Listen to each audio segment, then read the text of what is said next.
Okay, how do you fix back pain? Well, you got to put a person in the right alignment so that we can activate weak links.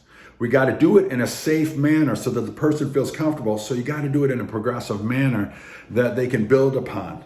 And then we got to do it on a regular basis. Open up that back side of the body. This is the pose. We're going to teach you how to do Warrior 3. Sensation.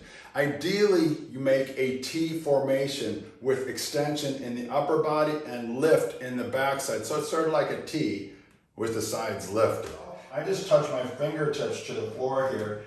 I'm in forward flexion position here. My feet are together, and that's where I try and lift my tailbone and the back of my head. Then I want to lift one leg back.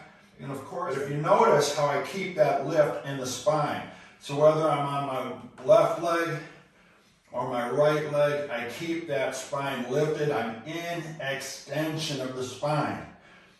And then I'm going to create the action. So what are the actions? A vertical support leg. I don't want my knee hyperextended. I don't want my knee bent. I want my leg straight. I want my back leg straight. Heel is at hip height. I want my torso and the back of my head lifted. So remember, I'm making that sort of a banana lifted shape with my head and my heel. And then from here, things that you want to do is we don't want to have the lifted leg hip high. So we want to turn that down. So make sure your toes of the back leg are pointing to 6 o'clock. And make sure this hip is not short. See how I can make that short right from rib to hip? I want to open it up, so I want this hip moving back.